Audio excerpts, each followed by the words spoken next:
اللہ سے کیا ہوا وعدہ انہوں نے توڑ دیا. وَاشْتَرَوْا بِهِ ثَمَنًا قَلِيلًا, اور حق بات بولنے کی بجائے مالداروں سے تھوڑے مال پر وہ راضی ہو گئے, یعنی تھوڑی سے پیسوں کی وجہ سے وہ اپنے حق بیانی سے دور ہو گئے. علماء یہاں سے نکل رہے ہیں, سب سے پہلی نصیحت ان کے لیے یہ ہے, تمہارے سروں پر جو تاج رکھا جا رہا ہے اب تو تمہارا اصل معاملہ شروع ہونے جا رہا ہے. یہ نہیں ہے کہ تکمیل ہو گئی, یہاں سے میدان میں اترنے کے بعد اب یہ دیکھا جائے گا کہ آپ قوم کی سچی رہنمائی کرتے ہیں کہ نہیں کرتے. نیابت رسول کا تاج رکھا جا رہا ہے, نیابت انبیاء کا تاج رکھا جا رہا ہے. تو ہمیشہ علماء کو یہ چاہیے کہ انبیاء کی سیرت پڑھیں جن کو آری سے دو ٹکڑے کر دیا گیا مگر وہ حق بولتے رہے, جن کے سر کو قلم کر دیا گیا یحییٰ علیہ السلام وہ حق بولتے رہے. انبیاء کرام علیہ السلام میں سارے نبیوں کی آپ سیرت پڑھیں تب آپ کو پتا چلے کہ ہم کو نیابت کا تاج دیا گیا ہے. یہ سارے مسائل تو آنے والے ہیں حق بولنے پر. اسی لیے میرے آقا صلی اللہ علیہ وسلم کی حدیث پاک ہے, افضل الجہاد کلمۃ حق عند السلطان الجائر. حضور پاک صلی اللہ علیہ وسلم ارشاد فرماتے ہیں سب سے افضل جہاد. لفظ سنتے ہی لوگ جو ہے آج واویلا بچا دیتے ہیں, مولانا جہاد کا لفظ استعمال کر رہے ہیں. یہ مقدس لفظ ہے, پوتر لفظ ہے. اگر یہ لفظ حضور کی سیرت سے ہٹا دیا جائے گا تو آدھی سیرت ختم ہو جائے گا. ہم بیان کرتے رہیں گے, تمہارے پھیلائے ہوئے پروپیگنڈے کی وجہ سے اصلی لفظوں سے ہم کنارہ کشی نہیں کر سکتے. حضور پاک صلی اللہ علیہ وسلم فرماتے ہیں افضل جہاد ظالم بادشاہ کے سامنے حق بات کہنا, افضل جہاد. اور یہ علماء کی سب سے پہلی صفت ہے. علماء ذوی الاحترام جب تک اس صفت سے متصف ہوتے ہیں اللہ تبارک و تعالیٰ ان کی زبانوں میں اثر رکھتا ہے اور ان کے کاموں میں برکت دیتا ہے. لیکن امام غزالی رحمۃ اللہ تعالیٰ علیہ کا ایک قول ہے, آپ فرماتے ہیں وہ عالم جو حق بیانی سے اعراض کر دیا, مالداروں کی دیکھ کر ان کے حساب سے فتوے دینے لگا, ان سے کچھ مال لے کر ان کے من کی بات کہنے لگا, امام غزالی فرماتے ہیں وہ اس مکھی سے زیادہ غلیظ ہے جو پخانے پہ بیٹھتی ہے. یہ امام غزالی رحمۃ اللہ تعالیٰ علیہ کا فرمان ہے. اس لیے کہ وہ صرف اور صرف مال کی وجہ سے اللہ کی دی ہوئی نعمت کے ساتھ خیانت کر رہا ہے. عزیزان گرامی وقار, اللہ کے نبی صلی اللہ علیہ وسلم کی شریعت طاہرہ کی یہ علماء, ان کے ساتھ جو مسائب آئیں گے وہ حق گوئی پر آتے رہے, ابتلا اور آزمائش کا دور ہوتا رہے. سیدنا امام احمد بن حنبل رضی اللہ تعالیٰ جن کو 5 لاکھ حدیثیں یاد تھیں, 5 لاکھ حدیثیں یاد تھیں, لیکن وقت کے ظالم خلیفہ نے ایک بار نہیں 3 بار آپ کی پیٹھ پر کوڑے مارے. ایک بار کی کوڑے نہیں ہیں, 100 کوڑے لگ جاتے ہیں. پیٹھ کی ہڈی آپ کی جھک گئی تھی. ایک ایسی بات میں آپ کو بتاؤں, اس زمانے میں بھی نہ علم کے طلب کرنے والے کم ہو گئے اور نہ علماء حق بیان کرنے سے گریز کرنے لگے. آج کا یہ دور ایسا آ گیا کہ سب کو مصلحتوں کے دروازے پر چھپنا پڑ رہا ہے. آج دارالعلوم نوری کے اتنے طلباء کو دیکھ کر تھوڑا تو احساس ہے ہمیں کہ چلو یہاں سے کچھ کو نکلتے ہیں, ورنہ عام مسلمانوں کا رواج ہے کوئی اپنا بچہ دارالعلوم میں نہیں بھیجنا چاہتا. کیوں بناؤ میں مولانا, کیوں بناؤ میں حافظ قرآن, کیونکہ حالات بہت خراب ہیں. علماء کے ساتھ کیا ہو رہا ہے یہ دیکھ کر کے تم گھبرا گئے تو یہ بزدلوں کی جماعت کہلائے گی. ایک وقت ایسا تھا, امام احمد بن حنبل کا دور ہے, ایک بہت بڑے عالم کی بات میں بتا رہا ہوں, بقی بن مخلد, یہ اندلس کے رہنے والے ہیں جو آج کا اسپین ہے, یورپ. اندلس میں کئی جگہ علماء سے علم حاصل کیا اور جب پیاس نہیں بجھی تو بغداد کا سفر کیا. جانتے ہو بغداد یورپ سے کئی ہزار کلومیٹر دور ہے اور پیدل سفر کیا, کئی مہینوں کا سفر کیا. جب بغداد پہنچے تو اس وقت لوگوں سے پوچھا کہ امام احمد بن حنبل کہاں ہیں؟ تو لوگوں نے بتایا امام احمد بن حنبل پر پابندی لگائی گئی ہے، پولیس کا پہرا لگا رہتا ہے، سارے لوگ ان سے مل نہیں سکتے، کوئی بھی جا نہیں سکتا۔ وقت کے خلیفہ نے امام احمد بن حنبل پر پابندی لگائی ہے کہ وہ بیان نہیں کر سکتے، کسی سے حدیث نہیں بول سکتے، اور کوئی ان سے پڑھنے کے لیے آ نہیں سکتا۔ کس جرم میں؟ حق بیان کی۔ امام احمد بن حنبل اپنے دور کے وہ عظیم فقیہ، وہ عظیم محدث جنہوں نے وقت کی طاقتوں کی پرواہ نہیں کی، حق بیان کرتے رہے، اور اس کی پاداش ہوا کیا؟ پابندی لگائی گئی، جیل بھیجا گیا، کوڑے مارے گئے۔ اور بقی بن مخلد کہتے ہیں میں ہزاروں کلومیٹر دور کا پیدل سفر کر کے آیا تھا علم حاصل کرنے کے لیے امام احمد بن حنبل کے پاس، لیکن بغداد پہنچا تو میرے ارمانوں کا خون ہو گیا، اتنے زمانے سے چل جاؤں۔ یہاں تو بچے صبح سے شام تک کا سفر نہیں کرتے علم حاصل کرنے کے لیے، انہوں نے مہینوں کا سفر کیا تھا، اور جب پہنچے تو سنا کہ امام احمد بن حنبل پر پابندی لگائی گئی، یہ بیان نہیں کر سکتے۔ یہ سارے حالات آ سکتے ہیں۔ علماء آج سوچ رہے ہوں، میں سب سے آپ سے کہتا ہوں اللہ وہ دن نہ لائے، لیکن ظالم اس طاق میں بھی بیٹھے ہیں کہ ہماری مسجدوں کی آوازیں بند ہو جائیں، ممبروں سے نکلنے والی آزادی کی آواز ختم ہو جائے، اذانوں پر پابندی ہو، یہ ساری چیزیں لائی، لیکن یہ دور پہلے بھی آ چکے۔ بقی بن مخلد اس وقت بغداد کے علماء سے پوچھنے لگے کوئی اور بڑے محدث ہیں یہاں پر؟ لوگوں نے کہا آپ فلاں مسجد میں جائیے، ایک شیخ ہیں حدیث بیان کرتے ہیں۔ جا کے دیکھا بہت بڑے شیخ حدیث بیان کر رہے تھے، کچھ حدیثوں کو ضعیف کچھ حدیثوں کو صحیح قرار دے رہے۔ بقی بن مخلد نے پوچھا یہ کون ہے؟ کہا یحییٰ بن معین، بڑے محدث تھے۔ علماء کو بھی اب یہاں پر جو فارغین علماء ہیں ان کے سلسلے میں بھی میں عرض کروں گا، باقی یہاں مجھ سے سارے بڑے علماء بیٹھے ہوئے۔ ہوتا کیا ہے، ایک عالم کے ساتھ اگر مصیبت پیش آئے تو دوسرے علماء کو کیا کرنا چاہیے؟ پیچھے بیٹھ کے یہ دیکھیں کہ بہت بولتا تھا اندر چلا گیا نا، اب دیکھو اس کا تماشا کیا ہوتا ہے، یہی کریں گے۔ کسی کی گرفتاری کا مذاق اڑائیں گے۔ یحییٰ بن معین بہت بڑے محدث تھے، ان کو آزادی کی بیان کرنے کی بیان کر رہے تھے، اور بقی بن مخلد کے بہت بڑے عالم ہیں، وہ حدیث سننے کے لیے آئے، جا کر کے یحییٰ بن معین کے پاس کھڑے ہوئے، حدیثیں سنا، اور اس کے بعد ان سے کچھ سوالات کیے، اور اتنے سوالات کرے کہ لوگ پریشان ہو گئے۔ پھر آخر میں انہوں نے کان میں جا کر کے پوچھا یحییٰ بن معین سے کہ آپ امام احمد بن حنبل کے بارے میں کیا کہتے ہیں؟ ڈرا ہوا ماحول تھا بغداد کا، امام احمد بن حنبل پر پولیس لگی ہوئی ہے، علماء ڈرے ہوئے۔ ایسے میں بقی بن مخلد آ کر کے یحییٰ بن معین سے پوچھتے ہیں کان میں امام احمد بن حنبل کے بارے میں کیا کہتے ہو؟ آپ نے جلال میں کہا سامنے آؤ، بلند آواز سے پوچھو، کان میں نہیں میدان میں پوچھو۔ انہوں نے کہا کہ ڈر نہیں ہے، پابندی لگی ہوئی ہے خلیفہ کی۔ یحییٰ بن معین اپنی کرسی سے کھڑے ہوئے اور کہا تم کیا سمجھتے ہو ایسے حالات میں ہم امام احمد بن حنبل کی برائی کریں گے؟ قسم خدا کی آج کے روئے زمین کے سارے علماء میں وہ سب سے افضل ہے، وہ سب سے افضل ہے۔ ایک عالم گرفتار ہے، ایک عالم پر پابندی ہے۔ یحییٰ بن معین نے حق گوئی کا حق ادا کر دیا تھا۔ پابندی چاہے کسی کی لگی ہو، جو عالم حق بولتا ہے اس کو ہم مجلسوں میں بیان کریں۔ میرے عزیزوں، آپ اس کے بعد سنیے، مجھے پتا ہے جگہ نہیں ہے، کسی کو کوئی مت بٹھائے، جتنی دیر کھڑے ہیں خاموشی سے کھڑے رہیں، جہاں کھڑے آواز تو آئی جائے گی، نظر نہ آئے۔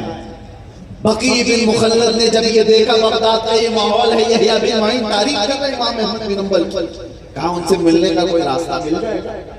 کہا کہ ٹھیک ہے آپ کو ملنے کا راستہ مل جائے گا، فلاں جگہ پر ان کا گھر ہے، آس پاس پہرے داری زیادہ ہے، بہت پہرا لگا ہوا۔ بقی بن مخلد سارے پہرے کو توڑ کر کے چلے آئے۔ کیسے آئے؟ ایک فقیر کا بھیس ڈال کر، مانگنے کے بھکاری کا بھیس ڈال کر کیا ہے، دروازہ کھٹکھٹایا امام احمد بن حنبل کے گھر کا، دروازہ سے کھولا تو سیدھے ان سے کہا امام احمد بن حنبل آپ منع مت کرنا، میں ہزاروں کلومیٹر دور سے سفر کر کے آیا ہوں۔ امام احمد بن حنبل نے پوچھا کہاں سے آیا ہوں؟ کہا میں اندلس سے آیا ہوں، اسپین سے، یورپ سے، سمندروں کو پار کرنا پڑتا ہے مجھے افریقہ سے یورپ جانے کے لیے۔ تو آپ امام احمد بن حنبل نے پوچھا کیوں آئے ہو؟ کہا آپ سے حدیث سیکھنے کے لیے، آپ سے حدیث سیکھنے کے لیے۔ کتنا لمبا سفر کیا، ہزاروں کلومیٹر دور کا۔ امام احمد بن حنبل نے کہا تمہیں شاید پتہ نہیں بغداد میں میرے اوپر پابندی لگائی گئی، خلیفہ اور اس کے پولیس پورے باہر کھڑے ہیں، جو آئے گا اسے گرفتار کر کے لے جایا جائے گا۔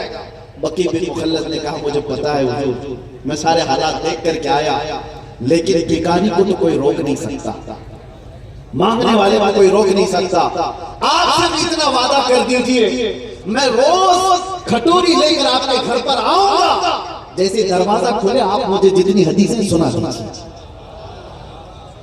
بقی بن مخلد نے خود کہا، اس کے بعد امام احمد بن حنبل نے اس کو منظور کر لیا۔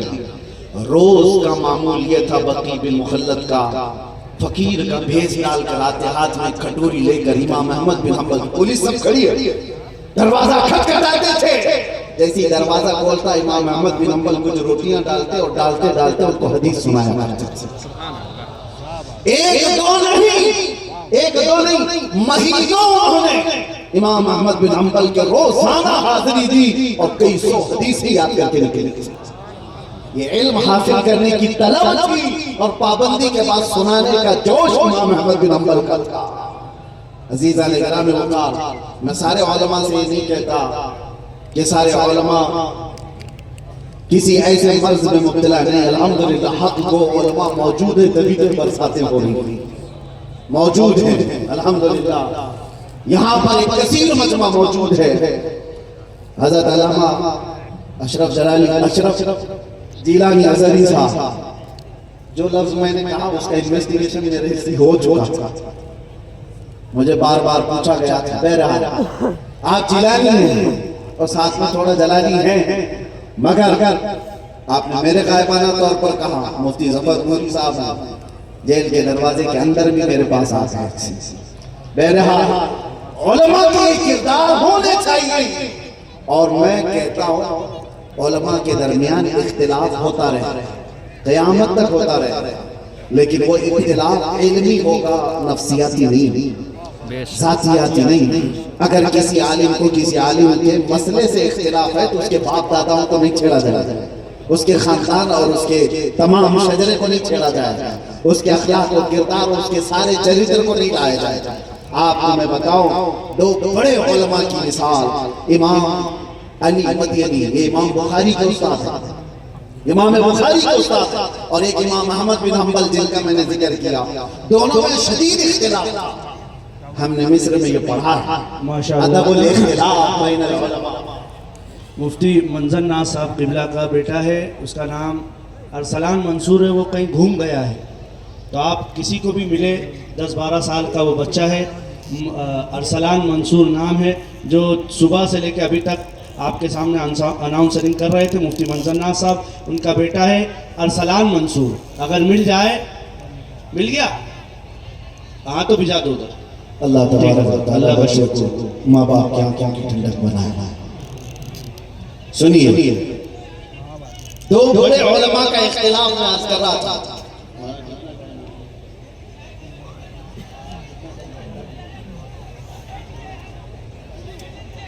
امام احمد بن حنبل اور امام علی مدینی دونوں کا شدید اختلاف مسئلے میں۔ ایک بار ایسا ہوا کہ امام احمد بن حنبل اپنے شاگردوں کے ساتھ بیٹھے ہوئے تھے، بڑے علماء، اور اب کے جو علماء یہ بعد میں بڑے ہونے والے ہیں، سب کے لیے بھی یہ بات، میرے لیے بھی۔ امام احمد بن حنبل اپنے شاگردوں کے ساتھ بیٹھے تھے، شیخ علی مدینی اچانک گھوڑے پر سوار ہو کر کے آ گئے امام احمد بن حنبل کے گھر کے سامنے، ان کی درگاہ کے سامنے، گھوڑا انہوں نے باندھ دیا اور جلدی سے اندر آ گئے، دروازہ کھولا، ان کا جلال دیکھ کر امام احمد بن حنبل نے اپنے شاگردوں کو باہر بھیج دی، جاؤ تم لوگ ہم آپس میں ایک دوسرے سے بات کریں۔ پتہ یہ چلتا ہے کہ بڑوں کے جب مسئلے ہوں تو چیلوں کو بات نہیں کرنا چاہیے، بے شک سارا بگاڑ نہیں ہوتا ہے۔ پیرا نمی پرند مریدہ می پرانند، فارسی میں ایک قول ہے پیر اڑتے نہیں مرید اڑواتے ہیں. سنیے امام احمد بن حنبل اور امام علی مدینی دونوں بیٹھ گئے, دروازہ بند ہو گیا, شاگرد باہر کھڑے ہیں, مسئلے میں اختلاف ہے, بحث ہو رہی ہے, ایک حدیث یہ سنا رہے ایک حدیث وہ سنا رہے, ایک حدیث یہ سنا رہے ایک حدیث وہ سنا رہے.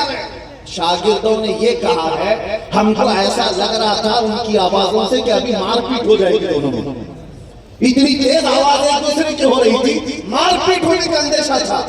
دھیرے دھیرے آواز کم ہوتی رہی. بعد میں دروازہ کھلا, شاگردوں نے دیکھا دونوں شاش بشاش, چہرے پر کچھ آثار نہیں. شیخ علی مدینی نکلے گھوڑے کے پاس, توجہ چاہتا ہوں جو بتانا چاہ رہا ہوں. شیخ علی مدینی جیسے گھوڑے پر گئے, امام احمد بن حنبل پیچھے سے آئے, وہ جیسے گھوڑے پر چڑھنے لگے تو اپنے دونوں ہاتھ ان کے پیروں کے نیچے رکھ دیے. امام احمد بن حنبل اپنے دونوں ہاتھ شیخ علی مدینی کے پیروں کے نیچے رکھا, انہوں نے ان کے ہاتھوں پر پیر رکھ کر گھوڑے پر چڑھائی کی. وہ گھوڑے پر چڑھ گئے, ہاتھ پر پیر رکھ کر. منظر شاگردوں نے دیکھا, اندر کیا چل رہا تھا, یہ کیا چل رہا. میرے عزیزو یہ علماء کے اختلاف کے آداب بتا رہا ہے. اس کے بعد جب شیخ علی مدینی چلے گئے, شاگردوں نے امام احمد بن حنبل سے پوچھا جس مسئلے میں آپ کا اختلاف تھا حل ہو گیا؟ کہا حل نہیں ہوا, میں بھی ابھی اسی بات پر ہوں, وہ بھی ابھی اسی بات پر. حل تو نہیں ہوا, کہا اتنی بحث ہو رہی تھی آپ کی, حل بھی نہیں ہوا, لیکن جب جا رہے تھے آپ سے اتنا اختلاف کرنے والے, ان کے پیروں کے نیچے آپ نے ہاتھ کیوں رکھا؟ امام احمد بن حنبل نے کہا خبردار دوبارہ کبھی اس طرح کا سوال مت کرنا, تم نہیں جانتے علی مدینی کا مقام کیا ہے, میں نے تو صرف ہاتھ رکھا ہے ان کے تلووں کی دھول سرما لگانے کے قابل. یہ کشادہ ظرفی ہے, یہ وسیع القلبی ہے. کاش علماء ادب الاختلاف پر آ جائے. تو میرے عزیزوں گالی گلوچ کبھی نہیں, اختلاف کرنے کا حق ہے محققین کو, مجتہدین کو, لیکن وہ اختلاف مذموم نہیں ہوتا, محمود ہوتا. اب توجہ چاہتا ہوں میں یہاں پر علماء سبیل احترام کی بات اس لیے عرض کر رہا ہوں کہ محفل ان کی ہے. قوم آج قحط سالی میں مبتلا ہے, ایسا قحط کہ ہمیں کوئی صحیح ڈھنگ سے راستے پر لے کر کھڑا کرنے والا, جمع کرنے والا ملتا نہیں. ہم ہزار الگ الگ چیزوں میں بٹے ہوئے ضرور ہیں. میرے عزیزوں علماء ذویل احترام, علماء ربانیین جن کو قرآن نے کہا کونوا ربانیین, تم ربانی ہو جاؤ, اللہ کا خوف کرو, اللہ سے ڈرو. یہ چیز اگر آ جائے تو انشاءاللہ رب تعالیٰ ہر خوف دل سے نکال دے گا, ہر خوف دل سے نکال دے گا.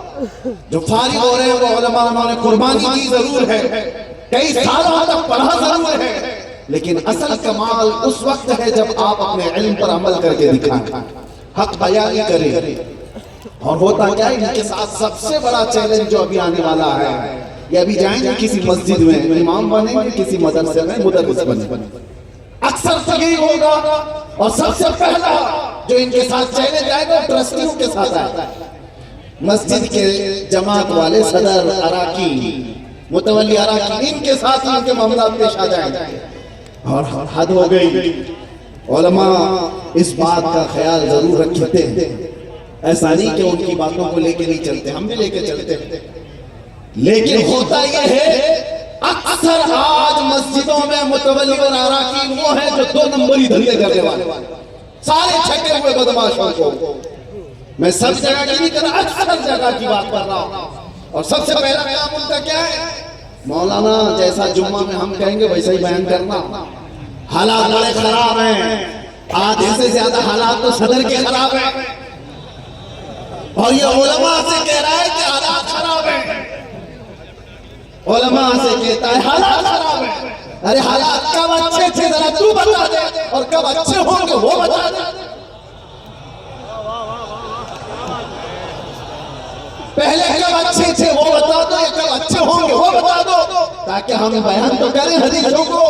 ارے شراب پر بولو تو انہیں لگتا ہے کہ کسی کو ٹارگٹ کیا مولانا, سود پہ بولو تو لگتا ہے سیکورٹی کو بولا مولانا, اور کسی کو نائب صدر کو بول. کیوں تم نے ایسے برے دھندے پال رکھے ہیں؟ علماء تو حدیث بیان کر رہے ہیں, حق بیان کر رہے ہیں. اگر تمہارے ان تمام برائیوں پر انگلی رکھتا ہے تو وہ عالم ربانی ہے. سر جھکا لو. ڈاکٹر اگر پھوڑی کو کاٹنے کے لیے قینچی لگاتا ہے, چاقو لگاتا ہے, تو وہ تمہارا دشمن نہیں ہوتا, وہ علاج کرتا ہے. ارے کٹوا لیتے ہو. ایک عالم اگر تمہاری برائی پر انگلی رکھتا ہے تو دوسرے دن سے تم اس کو خیر کہتے ہو, نکالنے کی کوشش کرتے ہو. علماء کو میں بار بار اکثر یہ عرض کرتا ہوں, ان تمام جاہل اراکین کی کیا اوقات. حق بولنے پر اگر مسجد سے برطرفی ہوتی ہے, دے دو ان کی نوکری. اللہ ذات حقیقی ہے, وہ ایک دروازہ بند کرے گا, میرا مولا 70 دروازے کھول دے گا.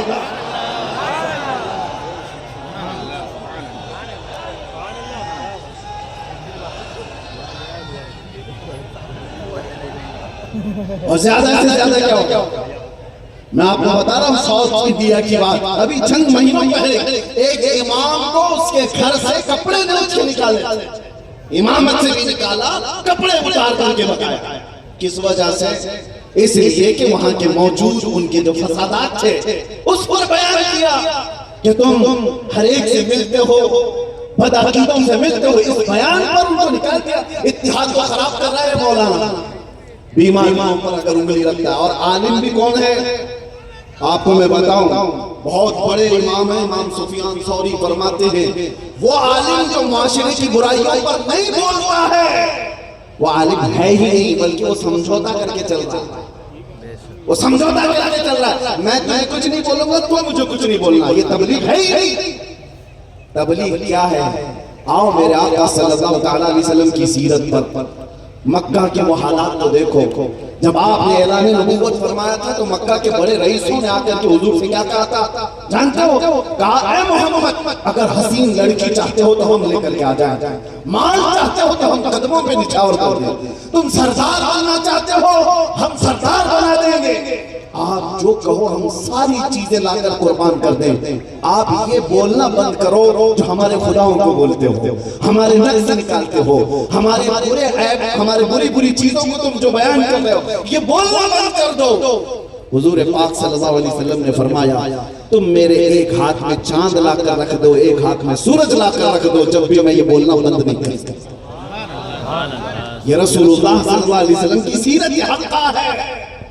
دنیا کچھ بھی لا کر کے رکھ دے.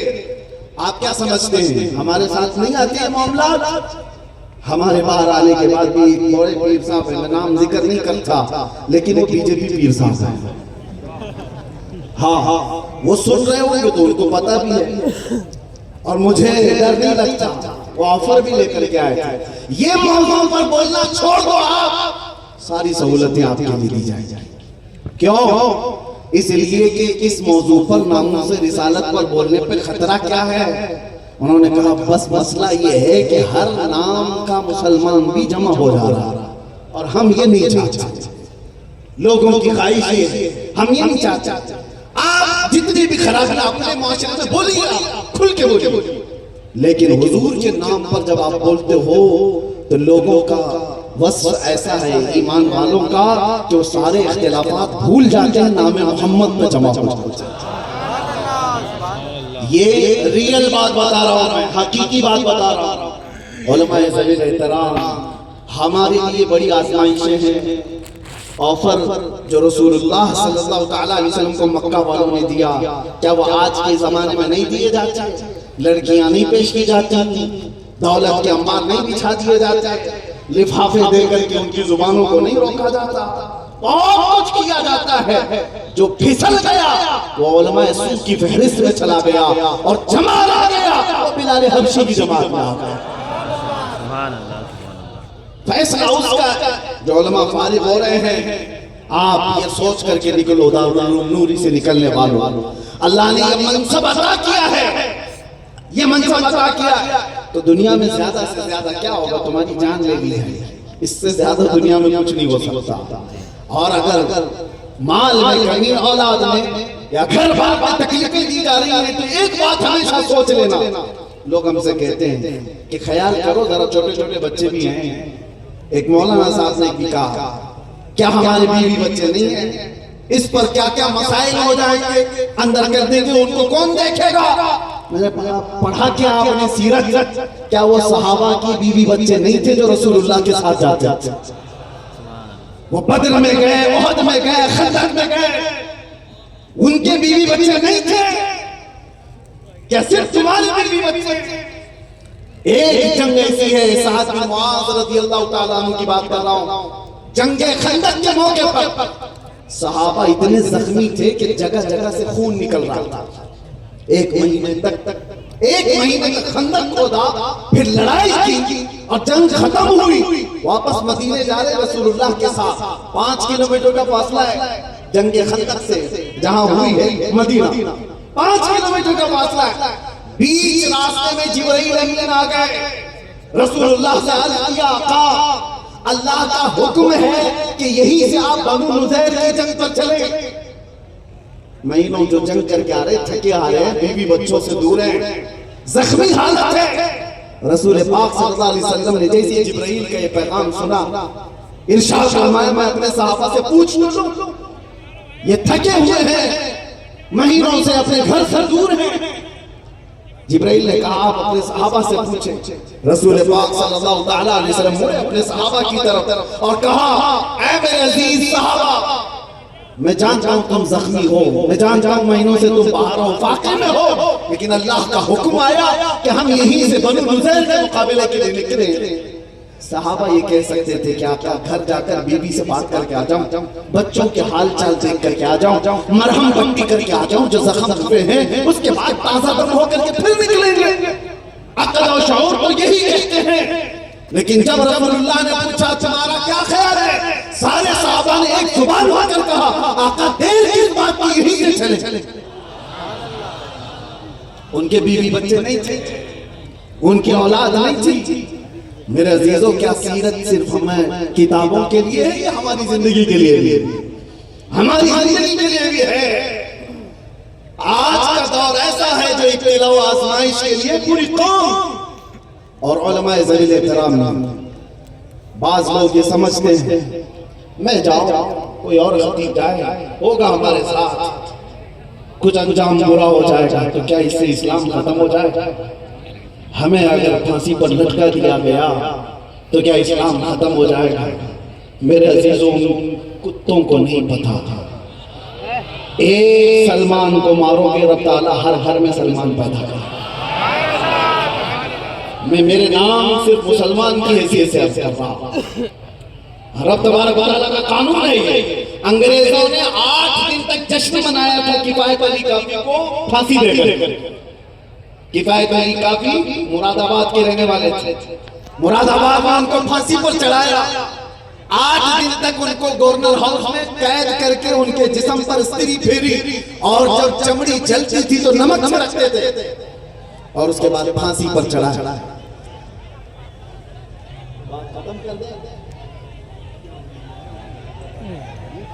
نہیں بیٹھے، جو روکنے والے ہیں وہی سب سے زیادہ ڈینجر ہوتے ہیں۔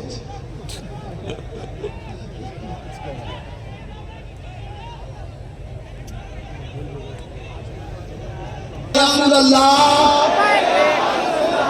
لبیک یا رسول اللہ،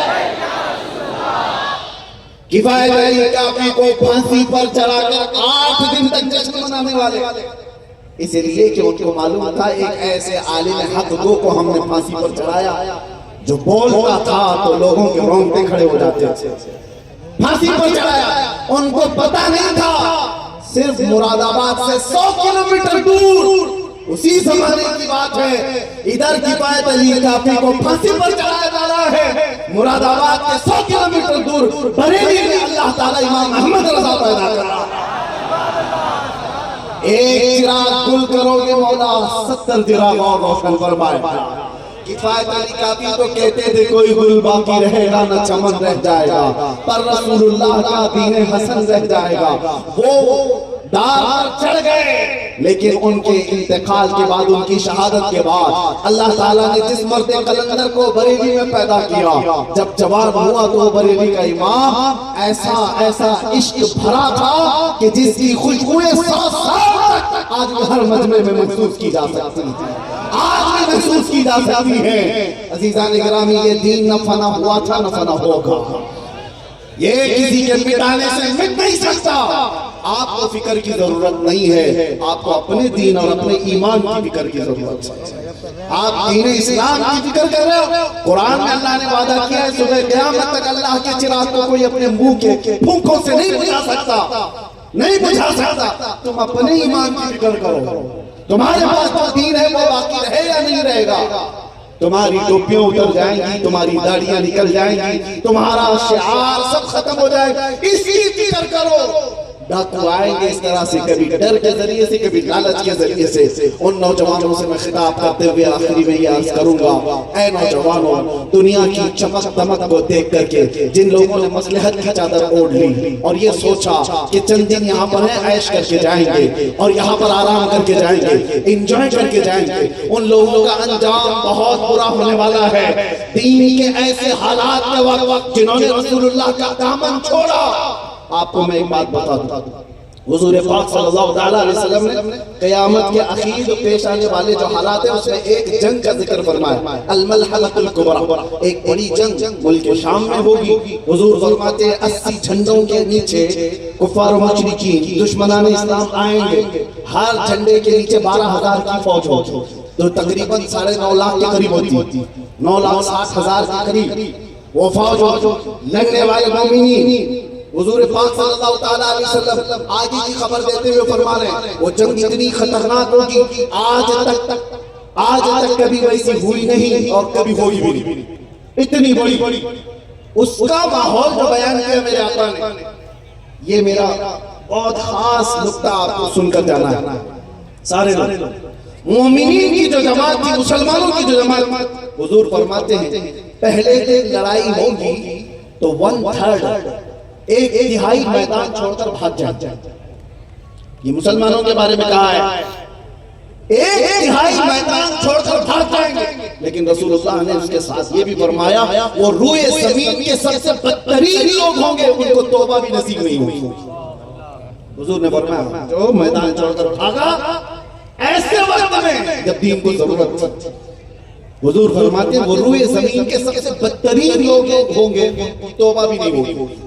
دوسرا دن یا دوسرا مرحلہ جنگ کا، میرے آقا صلی اللہ علیہ وسلم فرماتے ہیں 1/3 حصہ مسلمانوں کی جماعت کا شہید ہو جائے، قتل ہو جائے۔ 1/3 پہلے میدان چھوڑ کر بھاگے اور 1/3 قتل ہو گئے، شہید ہو گئے۔ اب حضور فرماتے ہیں آخری جو تہائی حصہ بچا، اللہ تعالیٰ اس جماعت کو فتح مبین عطا فرمائے۔ پتہ یہ چلا فتح مبین دیکھنے کے لیے کچھ اپنوں کی غداری بھی دیکھنے پڑے گی اور کچھ اپنے عزیزوں کی موت بھی دیکھنے پڑے گی۔ بات سمجھ میں آ رہی؟ کچھ اپنے چھوڑ کر کے جائیں گے اور کچھ اپنے شہید بھی ہو جائیں گے۔ یہ سب چیزیں دیکھ کر جو برداشت کر کے کھڑا رہ گیا، اللہ اسے فتح مبین بھی دکھائے گا، اسے فتح مبین دکھایا جائے گا۔ آج کے حالات میں آپ کس جماعت میں جانا چاہتے ہو؟ یہ آپ کے پاس یہاں پر لاٹھی ڈنڈے سے بھاگنے والی قوم نہیں، ٹھیک ہے اپنی حفاظت کیجیے، میں منع نہیں کرتا، لیکن اپنے دین کے ساتھ اپنے ایمان کے ساتھ سودے بازی کبھی نہیں ہونی چاہیے، کبھی نہیں ہونی چاہیے۔ تم کو کس نے کہا کہ تم اپنا حلیہ بدل لو؟ تم خود آئینے کے پاس جا کر اپنے آپ کو بدل لیے۔ کس نے تلوار رکھی تمہاری گردنوں پر کہ تم نماز نہیں پڑھ سکتے؟ تم خود مسجدوں کو ویران کرتے۔ عزیزان اکرام وقار، کیا رسول اللہ سے وفا کرنے والی جماعت ایسی ہوگی جو حضور کو یہ کہتے ہو لبیک یا رسول اللہ، اے اللہ کے رسول میں حاضر ہوں؟ تو کہاں حاضر ہے؟ کہاں مسجد میں حاضر ہے؟ کہاں حاضر ہے؟ نعرہ لگانے کے لیے حاضر ہے؟ تم اسلام زندہ باد کہتے ہو، یہ کہاں ہے اسلام زندہ باد؟ تمہاری بیویوں پر زندہ ہے اسلام؟ تمہاری بیٹیوں پر اسلام زندہ ہے؟ شادیوں کے محلات میں جا کر کے دیکھو اسلام دور دور تک دکھتا ہے، پھر اسلام کہاں زندہ ہے؟ کہاں زندہ ہے؟ یہ جلسوں میں آپ اپنے گھروں سے اسلام کو زندہ کرو، سڑکوں پر آ کر کے نعرے لگانے سے نہیں اسلام زندہ، آپ کے گھر سے اسلام زندہ ہو، آپ کی بیٹیوں سے اسلام زندہ ہو، آپ کی بہنوں سے اسلام زندہ ہو، آپ کی بیویوں سے اسلام زندہ ہو، ارے تمہارے چہروں سے اسلام زندہ ہو۔ آج سڑک پر پکڑ کر کے کسی نوجوان کو پوچھنا پڑتا ہے کیا نام ہے تمہارا تاکہ آئیڈینٹی ہو، اس سے بھی نہیں پتا چلتا، نام بھی اس نے ایسے ہی کامن رکھ لیا بابو ببلو راجا، پتہ ہی نہیں چلتا۔ پھر باپ کا پوچھنا پڑتا ہے، باپ کو پتہ نہیں راجو باجو کیا ہے، دادا کا پوچھنا پڑتا ہے تب بھی پتہ نہیں چلتا۔ ارے نادانو، تمہیں معلوم کرنے کے لیے اتنا شجرا پوچھنے کی ضرورت کیوں آئی؟ اپنا حلیہ ایسا بنا لیتے، دور سے دیکھنے والا کہتا مدینے والے کا غلام، دور سے دیکھنے والا بچہ نہیں، یہ مدینے والے کا غلام ہے۔ یہ علماء ذویل احترام جانتے ہیں ہم اپنا لباس کہیں نہیں اتارنا چاہتے، ہم جس حالت میں ہیں اسی حالت میں دنیا سے جانا بھی پسند کرتے ہیں۔ ایئرپورٹ میں جاؤ، ٹرین کے اسٹیشن پر جاؤ، ارے میرے عزیزوں کچھ لوگ یہ کہتے ہیں آڈ نہیں فیل ہوتا، آڈ نہیں فیل ہوتا، آڈ کیا فیل ہو، فخر فیل ہوتا ہے۔ دور دور تک بیٹھا ہوا بھی نظر اٹھا کر دیکھتا ہے، کیوں دیکھتا ہے؟ عجب لباس نہیں، اسے پتہ ہے یہ کس کا غلام ہے۔ آج نہیں فیل ہوتا، فخر فیل ہوتا ہے۔ آپ حضرات کو بھی میں یہ کہتا ہوں اگر محبت مصطفیٰ ہے تو ان گناہوں کو ٹھوکر مارو، آؤ میرے مصطفیٰ کے قدموں میں۔ نشہ عام ہو چکا، ہمارے محلوں میں نشہ بکتا ہے، ہمارے محلوں میں نشہ کرنے کے لیے لوگ آ رہے ہیں، ایڈریس دے رہے ہیں، کیوں؟ تمہیں پتہ ہے نشہ سے جتنے اپنے آپ کو برباد کیے ہوئے نوجوان جیلوں میں بندے ہمیں جانتے ہیں، جن کی مائیں پیچھے روتی روتی، جن کی بہنیں، جن کی بیویاں، جن کی بچیاں، ان کے گھر اجڑ گئے تمہاری بری لت کی وجہ سے۔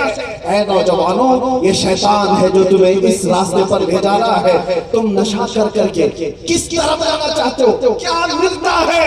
یہ دیدہ و دانستہ ساری قوموں نے مل کر کے تمہارے پاس یہ نشہ جیا ہے، اس لیے کہ دنیا کے کتوں کو پتہ ہے یہ محمد عربی کے شعر ہے، ان کو نشہ میں سلاؤ تو اچھے ہیں، ان کو پاگل بنا کے رکھو تو اچھے ہیں، اس لیے کہ یہ سیدھے ہو گئے تو کیڑوں کی نیند حرام ہو سکتی ہے، بہتوں کے لیے مسئلہ بن سکتا ہے۔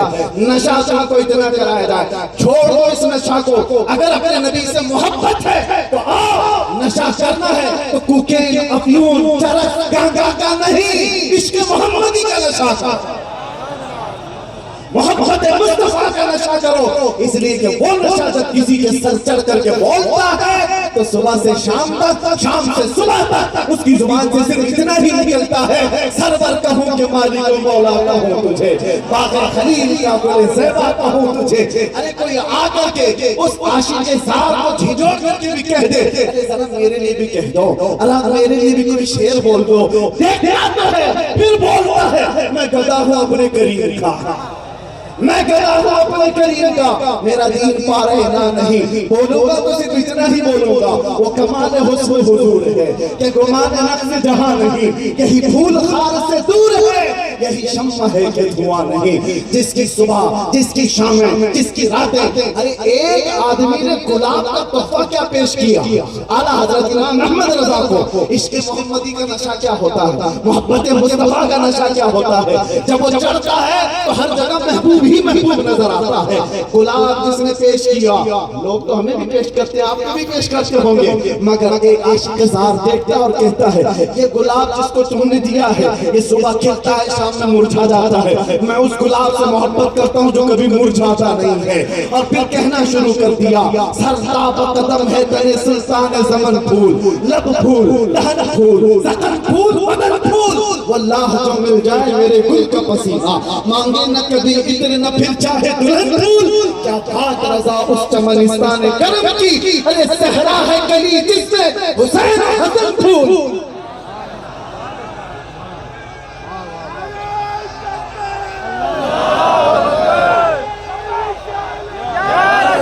عشق محمدی کا نشہ ہو تو پھر آدمی کو دوسرا کچھ نظر نہیں آتا، اور پھر تکلیفیں کس بات کی؟ ہم نے دیکھا ہے جو نشہ میں 36 گھنٹے سوئے پڑے رہتے تھے، پولیس ڈنڈے مار مار کے تھک جاتی تھی، وہ اٹھتے ہی نہیں، انہیں پتہ ہی نہیں، درد بھی نہیں۔ تو میں نے یہ دیکھا دنیا میں چرس کھا کر کے آدمی اتنا مدہوش ہوتا ہے اسے ڈنڈے لگتے ہی نہیں۔ تو یاد رکھو عشق محمدی میں جو مبتلا ہوتا ہے اسے پھانسی کی سزا بھی پتہ ہی نہیں چلتی، گردن نکلنے کا انداز بھی پتہ نہیں چلتا۔ اسی لیے میرے عزیزوں تکلیف کس بات کی؟ عشق محمدی میں میں آئے تو بلال حبشی بن کر کے فخر کرے گا. عشق محمدی میں آئے. ایک بات مجھے بہت دل پہ لگتی ہے. جنگ احد میں دو صحابہ رات کے وقت بیٹھ کر دعا کر رہے ہیں. ایک سعد بن ابی وقاص, ایک عبداللہ بن جحش. دونوں بہت قریبی یار تھے, بہت جگری دوست تھے. دونوں دعا کر رہے ہیں کہ کل جنگ کے میدان میں جانا ہے. اور دونوں کیا کہتے ہیں, میرے بھائی میں دعا کروں گا تم آمین کہنا, پھر تم دعا کرنا میں آمین کہوں گا. سعد بن ابی وقاص نے کہا ٹھیک ہے آپ دعا کیجئے. عبداللہ بن جحش دعا کے لیے ہاتھ اٹھاتے ہیں اور یوں کہتے ہیں. سعد بن ابی وقاص پہلے وہ دعا کے لیے ہاتھ اٹھاتے اور کہتے ہیں اے اللہ جب کل میدان جنگ میں جانا پڑے میرے مصطفیٰ کے ساتھ میں رہوں تو میرا مقابلہ کسی بڑے طاقتور پہلوان سے ہو جائے. کبھی میں اس کو دائیں سے ماروں, کبھی بائیں سے ماروں, کبھی سامنے سے, کبھی پیچھے سے, اور اس کے بعد گرا دوں اور پھر کہوں لبیک یا رسول اللہ. توجہ, ان کے الفاظ کی ترجمانی کر رہا ہوں. خواہش یہ نہیں کہ چھپ چھپ کے کہیں تھوڑا سا انگلی کٹا کے شہیدوں میں نام لکھا. خواہش تو دیکھو کہ بڑے سے بڑے کسی سے مقابلہ ہو جائے. اور دوسرے صحابی عبداللہ بن جحش کہتے ہیں میں آمین کہا تمہاری بات پر, اب میری دعا پر آمین کہو. عبداللہ بن جحش کہتے ہیں اے اللہ کل میدان جنگ میں جانا پڑ جائے اور حضور کی محبت میں اگر میں میدان کارزار میں پھنس گیا تو ایسا ہو, میری خواہش اے اللہ میری خواہش یہ ہے کہ تیرے دشمن کبھی مجھے سامنے سے مارے, کبھی پیچھے سے مارے, کبھی دائیں سے, کبھی بائیں سے, یہاں تک کہ میرے جسم کو ٹکڑے کر دے اور ہر ٹکڑے سے میں تیری محبت کا اعلان کروں, تیرے نبی کی عظمت کا اعلان کروں. وہ دعا کرتے رہے. دونوں ایک دوسرے کی دعا پر آمین کہہ رہے تھے. سنو حدیث میں موجود ہے جنگ شروع ہوئی, احد کا میدان ہے, شام ہو گئی, جنگ جو ہوئی وہ سارے حالات آپ نے سنے ہوں گے. اس میں 70 صحابہ شہید ہوئے تھے. وہ فتح سے ہمکنار جنگ شکست میں تبدیل ہو گئی. بعد ہوا کیا, سعد بن ابی وقاص کی بھی دعا قبول ہو گئی تھی اور عبداللہ بن جحش کی دعا بھی قبول ہو گئی. کیسے؟ سعد بن ابی وقاص ایک بہت بڑے پہلوان کے مقابل میں آئے, اس کو مارا جیسے ان کی دعا تھی, گرایا, اس کے سینے پہ کھڑے ہو کر میرے نبی کی عظمت کا اعلان کیا. دوسرے شام ہو گئی تو سعد بن ابی وقاص نے پوچھا میرا بھائی عبداللہ بن جحش کسی نے دیکھا ہے, میرا قریبی جگری دوست. صحابہ نے کہا وہ تو شہید ہو گئے. تو ان کو بڑا غم ہوا, بہت قریبی یار تھا, بڑا جگری دوست تھا, کہاں ہے ان کی لاش؟ پتا ہے میرے حضرت سعد بن ابی وقاص کو صحابہ لے کر کے گئے تو عبداللہ بن جحش کے جسم کے 80 ٹکڑے ہو چکے تھے. 80 ٹکڑے ہو چکے تھے, ٹکڑے بدل چکے تھے. ان کو جمع کیا کہ سر سے پا. سعد بن ابی وقاص نے دیکھا اور پھر کہا اے اللہ کل میں نے بھی دعا کی تھی, میرے جگری دوست نے بھی دعا کی تھی, میں نے دعا کی تھی کسی بہادر کے مقابل میں آؤں, میری دعا بھی تو نے قبول کی اور میرے اس جگری دوست کی دعا بھی تو نے قبول کی. یہ تیری راہ میں مرنا چاہتا تھا.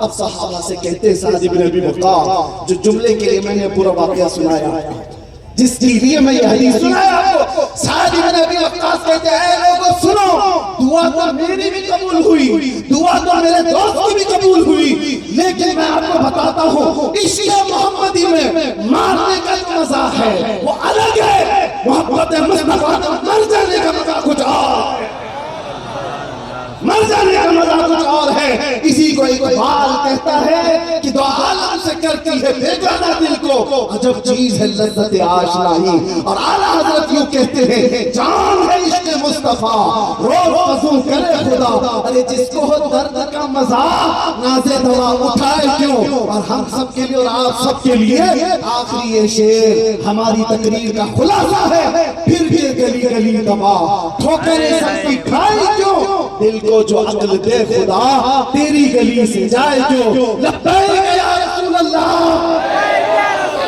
لبیک یا رسول اللہ, لبیک یا رسول اللہ. آخر دعوانا الحمدللہ.